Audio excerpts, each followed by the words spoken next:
Ubisoft hasn't exactly covered itself in glory in recent years, so we went into Prince of Persia but half expecting it to be a disappointment. Thankfully, I'm delighted to say that pessimistic half of us can get in the bin, because the team at Ubisoft Montpellier has delivered one of the most exciting combat games for a franchise since Resident Evil 7, and we can't recommend it enough. Let's get into it. Prince of Persia: The Lost Crown throws you into the mythical world of Mount Carth, an ancient citadel in Persia that's been long forgotten since the death of King Darius and the disappearance of a god called the Simurgh. You play as Sargon, a warrior who is part of Persia's elite protectorate, the Immortals. Essentially, one of the Immortals kidnaps the current prince and takes him to Mount Carth, leading the gang to follow along before splitting up to search the citadel and find the prince. There's a short linear tutorial that introduces you to basic movement and combat, but after 30 minutes or so, it's right into the thick of it, and you're introduced to the semi-open world to explore and conquer. While the game is connected by name to the older Prince of Persia titles, there aren't a whole lot of similarities outside of a focus on parkour and movement and the fantasy Persian setting. The Lost Crown features new characters, a new 2.5D perspective, and Metroidvania world design, making it feel like a necessary overhaul after years of dormancy. As we mentioned back in our preview of the game though, Prince of Persia and Metroidvania design sensibilities just make sense together.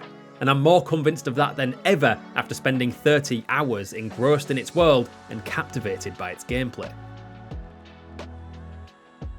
Mount Carth is a treat to explore and look at, and during a playthrough you're going to visit 13 unique regions, home to their own enemies, quests, collectibles and gameplay challenges. You start on the fairly standard streets of a Persian city, but it soon branches out to forests, temples and mountain peaks as you navigate around the world. All of these environments look gorgeous, with the game's stylized, painterly aesthetic, especially the grandness of the Achaemenid architecture and the more fantastical areas that I won't spoil here. While most of the locations feel different from each other, they never feel totally separate, and thanks to clever level design and the hallmarks of gated Metroidvania progression, everything connects into a seamless whole that's way more than the sum of its parts. Emphasis on seamless too, as there are no loading screens even when teleporting between fast travel points, which really helps keep up the momentum and solve the arduous journey Sargon undertakes. New areas open up new possibilities, but they also provide new pathways and shortcuts to old ones, creating a sense of mastery of the world that runs in tandem with your mechanical progression as you pick up new movement abilities and combat skills. These new abilities, of which there are 6 in total, recontextualize older areas, letting you move through them in completely new ways,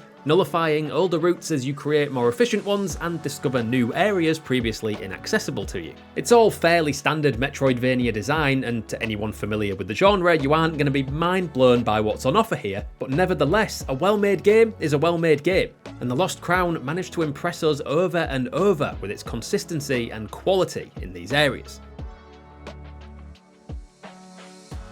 When you think of Prince of Persia as a series, parkour likely comes to mind first. It helped to popularise that kind of movement in the gaming mainstream, after all, and thankfully, The Lost Crown upholds this legacy with the type of snappy and responsive movement that remains gleefully satisfying throughout. Nothing ever feels as good as pulling off a snazzy bit of movement magic. And you'll be doing that a lot, because Mount Carth and its regions are a parkour playground, and with each new power you acquire, the ceiling for skilled movement only gets higher. The devs aren't afraid of challenging you either, as there are some hellishly difficult jumping puzzles and trap rooms in this game where precision and quick reflexes really count. It never lets you rest and just go through the motions, demanding your attention and focus for most of the time, and the experience is all the better for it. This also ties into many of the collectibles, because if you want a chance of even getting near 100% completion, you'll need to master the movement. Collectibles can often feel like afterthoughts in games, tacked on to extend the playtime, but they are intrinsic to this game's experience and seamlessly integrated as just another challenge to conquer on your journey.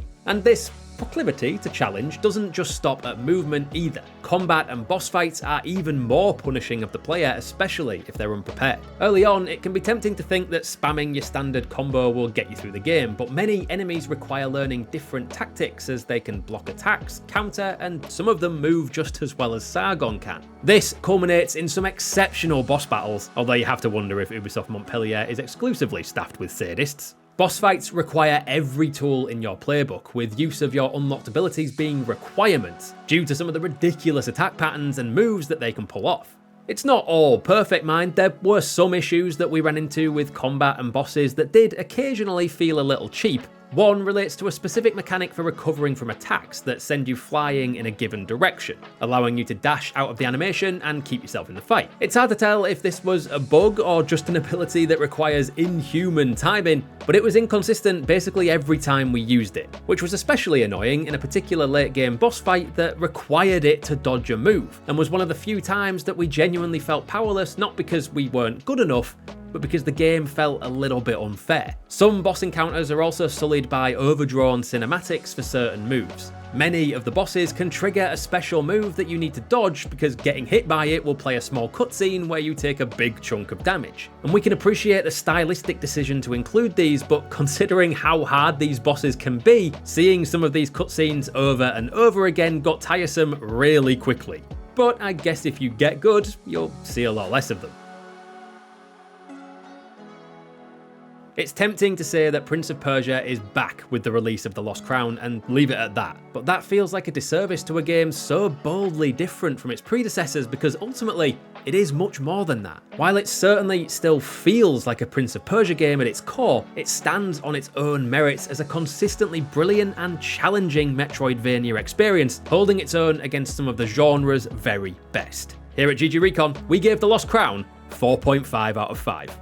Thanks for watching. Let us know if you'll be picking up the Prince of Persia The Lost Crown down in the comments, and while we've got you here with us, maybe stick around for a while and check out these videos here.